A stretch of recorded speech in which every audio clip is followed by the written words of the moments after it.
2x2 உடஞ்சிருச்சா? சரியான வீடியோக்குள்ளே தான் நீங்கள் வந்திருக்கீங்க. இது 2x2 ஓட அசம்பிளி தான். வீடியோக்குள்ளே போகிறதுக்கு முன்னாடி லைக் பண்ணிட்டு நம்ம சேனல் சப்ஸ்கிரைப் பண்ணிட்டு வந்துடுங்க. அட்லீஸ்ட் நம்ம இந்தியாவுக்காகவாது நம்ம சேனலை சப்ஸ்கிரைப் பண்ணிடுங்க. ஒருவேளை நான் 1000 சப்ஸ்கிரைபர்ஸ் ரீச் பண்ணால் நான் வந்து ஃபேஸ் ரிவீல் பண்ணுறேன்னு உங்ககிட்ட ஆல்ரெடி சொல்லியிருக்கேன். அதனால் அதுக்காகவே நீங்கள் சப்ஸ்கிரைப் பண்ணுறீங்க. இப்போ வாங்க வீடியோக்குள்ளே போகலாம். முதல்ல நம்ம எடுத்தனையும் கேட்டகரைஸ் தான் பண்ணணும். நம்ம முதல்ல 3x3 பண்ண மாதிரி நம்ம கேட்டகரைஸ் தான் பண்ணணும். இப்போ வாங்க நம்ம முதல்ல எட்ஜ் தனியாக, கோர் தனியாக, அப்புறம் இந்த கார்னர்ஸ் தனியாக கேட்டகரைஸ் பண்ணிடலாம். 2x2 எங்கடா எட்ஜ் இருக்குதுன்னு கேட்காதீங்க. இதோ இதை தான் நான் எட்ஜுன்னு சொன்னேன். அதாவது இதுதான் உள்ள சப்போர்ட் கொடுக்கும். கேட்டகரைஸ் பண்ணதுக்கப்புறம் நம்ம முதல்ல நம்ம ஒன்று பேசிக்காக என்ன தெரிஞ்சுக்கணுன்னா, இங்கேருந்து ஏதோ ஒரு பீஸ் வந்து நமக்கு தானாகவே இதில் ஃபிட் ஆகிருக்கும். அதாவது 2x2 க்யூப்பில் கோர் வந்து இப்படி வேறு இடத்துல இப்படி இருக்கிறது வந்து இப்படி தேவையில்லாமல் இப்படி நவுந்துடக்கூடாதுங்கிறதுக்காக அவங்களே வந்து ஒரு 3 பீஸ் கொடுத்து இந்த மாதிரி ஒரே ஒரு பீஸ் எடுத்து உள்ளே அட்டாச் பண்ணியிருப்பாங்க. அந்த பீஸை நம்ம முதல்ல மாட்டணும். வாங்க எக்ஸாம்பிள் நம்ம இந்த பீஸை எடுத்துக்கலாம். இந்த பீஸை வந்து நம்ம முதல்ல இப்படி உள்ளே வச்சுட்டு, இதோ இப்போ வந்து நீங்கள் எந்த மாதிரி ஒரு பீஸ் எந்த மாதிரி ஒரு எட்ஜு தேடணுன்னா, இதோ இந்த மாதிரி சைடில் வந்து இந்த மாதிரி ஒரு என்ன எப்படி சொல்கிறது, ஒரு மீனுக்கு தனியாக ஒரு கில்ஸ், அதாவது ஒரு நீந்தறக்கான ஃபின்ஸ் இருக்கும் பார்த்தீங்களா, அந்த மாதிரி ஒன்று இருக்கும். அதை வந்து இந்த இடத்துல வந்து மாட்டிக்கணும். சாரி, முதல்ல நம்ம இது கழட்டிகிட்டே மாட்டிப்போம். ரொம்ப ஹார்டாக இருக்குது. கழட்டிட்டு மாட்டிக்கணும். இது மாட்டுறதே கஷ்டமாக இருக்குது. இதை மாட்டியாச்சா? அப்புறம் நம்ம இன்னொன்று மாட்டணும். இது மொத்தமாக 3 பீஸ் இருக்கும். இந்த மாதிரி 3 பீஸையும் தேடணும். இதோ நமக்கு அடுத்த பீஸ் கிடச்சிருச்சா? இந்த பீஸையும் உள்ளே மாட்டணும். முக்கியமான விஷயம் என்னென்னா, நீங்கள் எங்கே உள்ளே போட போகிறீங்களோ, அதாவது இந்த பீஸை இப்போ உள்ளே போட போகிறீங்கன்னா, இதோ இந்த ஹோல்ஸ் மாதிரி தெரியுதா? அதாவது எப்படின்னா இந்த மாதிரி ஹோல்ஸ் மாதிரி தெரியுதா? இந்த ஹோல்ஸ் வந்து எப்பவுமே இந்த பீஸில் இந்த இடத்த தொடுற மாதிரி வச்சுக்கிட்டிங்கன்னா உங்களுக்கு அடுத்த பீஸ் மாட்டுறதுக்கு வந்து ரொம்ப ஈஸியாக இருக்கும்.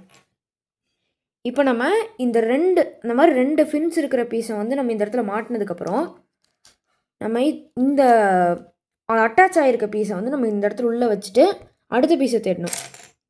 அடுத்து அந்த மாதிரி பீஸ் இங்கே தான் இருக்குது. இதுவும் அதே மாதிரி ஃபின் வச்ச பீஸ் தான். இதை நம்ம இப்போ உள்ளே மாட்டணும். இதை மாட்டுறது சம்டைம்ஸ் கஷ்டமாக கூட இருக்கலாம். என்னோடய க்யூப் வந்து கொஞ்சம் லூஸாக இருக்குது, அதனால ஈஸியாக இருக்குது. ஈஸியாக மாட்டிட்டேன். இதை மாட்டினதுக்கப்புறம் தான் நம்ம மெயின் இதுக்கே வரப்போகிறோம். அடுத்து என்ன பண்ணணும்னா, உங்களுக்கு பிடிச்சபடி ஏதோ ஒரு இடத்துல இந்த பீஸ் பக்கத்தில் ஏதோ ஒன்று இப்படி மாட்டிக்கோங்க. அதாவது இப்படி மாட்டிக்கோங்க. நீங்கள் எந்த இடத்துல இப்படி உள்ளே போட போகிறீங்களோ, எக்ஸாம்பிள் நான் இப்போ இது உள்ளே போட்டேன்னா இந்த ஹோல்ஸ் மாதிரி இருக்கிறது வந்து இப்படி உள்ளே வரணும். அதாவது இந்த இடத்தோட டச் ஆகணும். நீங்கள் இப்படி போட்டிங்கன்னா இந்த இடத்துல இது வந்து இந்த இடத்துல தானே டச் ஆகும். அதனால அது வந்து அடுத்த பீஸ் இந்த இடத்துல போடுறது ரொம்ப கஷ்டமாயிடும். அது ஏன் கஷ்டமாக இருக்குன்னு நான் வந்து லாஸ்ட்டு பீஸை மாட்டும் போது சொல்கிறேன். நம்ம இப்படி மாட்டியாச்சா? அடுத்து இதுக்கு பக்கத்தில் இருக்கிற பீஸ் தேடணும். இது பக்கத்தில் இருக்கிற பீஸ் வந்து எப்படி இருக்குன்னா, இந்த இடத்துல வந்து அதாவது இங்கே வந்து ஒயிட் இருக்கும், இந்த இடத்துல வந்து க்ரீன் இருக்கும், அப்புறம் இதுக்கு ஆப்போசிட் கலர் என்ன, ரெட்டு. ஒயிட், க்ரீன், ரெட்டை தான் தேடணும். இங்கே வந்து உங்களுக்கு கலர் ஸ்கீம் தெரியும்னா உங்களுக்கு ஆட்டோமேட்டிக்காக எந்த இடத்துல எந்த பீஸ் வந்துடும் உங்களுக்கே தெரியும். இது இருக்கா, இது இந்த இடத்துல மாட்டிக்கணும். அவ்வளோதான். ஒரே ஒரு பார் முடிச்சதுக்கப்புறம் இங்கே போகணும், இந்த இடத்துக்கு போகணும். அதாவது இந்த இடமோ ஏதோ ஒரு இடத்துக்கு. அதை போகிறதுக்கு முன்னாடி நம்ம இந்த இடத்துல மாட்டிட்டு தான் போகணும். இந்த இடத்த நம்ம விட்டுட்டோம்னா அப்புறம் நம்ம கடைசியாக சேர்த்துட்டு பார்க்கும்போது இந்த இடத்துல ஒன்று போடாமல் விட்டுருப்போம். நம்ம வந்து ஒரு பீஸ் உள்ளே போடுறோன்னா 2 பீஸ் உள்ளே போட்டோமா அப்படின்னு நம்ம பார்த்துக்கணும் ஒரு டைம். இது நம்ம உள்ளே போட்டாச்சு. அடுத்த பீஸுக்கு போகலாம். ஐயோ சாரி, தப்பாக மாட்டிட்டேன். என்ன பீஸ் வரும்? இந்த பீஸ் தான் வரும். இந்த பீஸ் இங்கே வருமா? இந்த ஒன்று எடுத்து இந்த ஹோல்ஸ் வந்து உள்ளே இருக்க மாதிரி மாட்டுறேன். அதே மாதிரி இந்த ஹோல்ஸ் வந்து உள்ளே இருக்க மாதிரி மாட்டுறேன். உங்கள் க்யூப் ரொம்ப ஹார்டாக கூட இருக்கலாம். வேணுன்னா உங்களுக்கு இந்த ஸ்க்ரூவெல்லாம் கொஞ்சம் லூஸ் பண்ணிட்டு அதுக்கப்புறம் நீங்கள் உள்ளே போடுங்க. அப்போ தான் கொஞ்சம் ஈஸியாக இருக்கும். தேவையில்லாமல் இந்த இடத்தையோ இல்லை இந்த பீசஸையோ உடச்சிக்காதீங்க. அப்புறம் 2x2 வேலை செய்யாமல் போயிடும். இப்போது இந்த இடத்துல நமக்கே தெரியும், இந்த இடத்துல இதுதான் வரும்.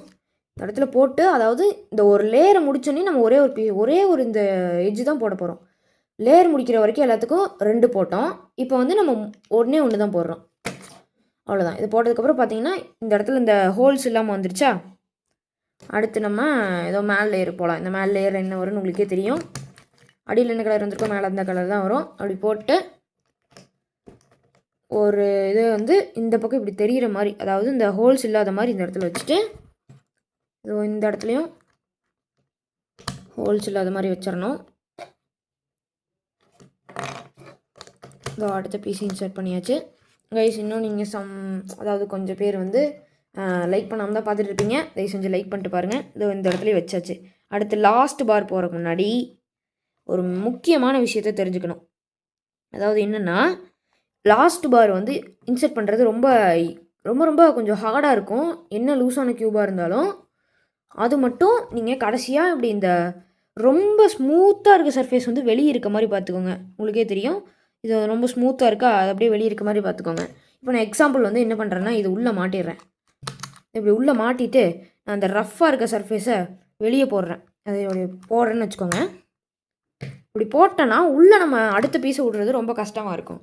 பாருங்கள், இதோ இது வந்து ரொம்ப கஷ்டம். அதாவது இந்த இதில் போய் நம்ம மாட்டிக்கும். அதாவது ஐயோ இது உள்ளே மாட்டிச்சே. Sorry guys. அதாவது இது வந்து போய் ஒரே நிமிஷம் கைஸ், ஒரு வெளியே எடுக்க முடியல. ஐயோ வெளியே இதோ இது வந்து போய் நம்ம உள்ளே ஓடும்போது இந்த ஹோல்ஸில் போய் மாட்டிக்கும். இது இப்படி போய் மாட்டிக்கும். இப்படி போய் மாட்டிக்கிட்டால் அடுத்து உள்ளே போகாது. இதோ பார்த்தீங்கன்னா உங்களுக்கே தெரியும். இப்படி உள்ளே போய் மாட்டிக்கும். இப்படி உள்ளே போய் மாட்டிருச்சுன்னா உள்ளே விடுறது ரொம்ப கஷ்டமாயிரும். அதனால தான் இப்படி வச்சோம்னா இது உள்ளே போய் மாட்டுறக்கும் ஒரு வழியும் இல்லை. அதனால ஈஸியாக அப்படி உள்ளே வச்சோன்னே அப்படியே போயிடும். உள்ளே இப்படி போய் உள்ளே மாட்டிக்கும். அதனால தான் நான் வந்து இந்த ஹோல்ஸ் வந்து நீங்கள் உள்ளே, அதாவது இப்படி வெளியே வந்து ஸ்மூத்தான சர்ஃபேஸு உள்ளே ஹோல்ஸு தெரியிற மாதிரி போட சொன்னேன். இது இந்த மாதிரி கடைசி பீஸ் இன்சர்ட் பண்ணுறது ரொம்ப ரொம்ப ஈஸியாயிரும். அவ்வளோதான். இது வந்து ரொம்ப ரொம்ப ரொம்ப ஹார்டாக இருக்கும். மாட்டிட்டேன். ஓகே கைஸ், இந்த வீடியோவில் நீங்கள் 2x2 அசம்பிளியை பார்த்துருப்பீங்க. அப்படியே நம்ம சேனலில் ஒரு ஒய் பம்ப் போட்டு முடிச்சிடலாம் இந்த வீடியோவை. சரி ஓகே கைஸ், உங்களுக்கு இந்த வீடியோ பிடிச்சிருந்தா லைக் பண்ணுங்கள், ஷேர் பண்ணுங்கள். மறக்காமல் நம்ம சேனல் சப்ஸ்கிரைப் பண்ணிட்டு அந்த பெல் ஐக்கானை தட்டி விட்ருக்கேன். சொன்ன மாதிரி தான் கைஸ், நம்ம இந்தியாவுக்காக நீங்கள் சப்ஸ்கிரைப் பண்ணுறீங்க. அதுக்கப்புறம் என்னோடய ஃபேஸ் ரிவீலுக்காகவும் நீங்கள் சப்ஸ்கிரைப் பண்ணுறீங்க. Until then, Tata, bye bye guys.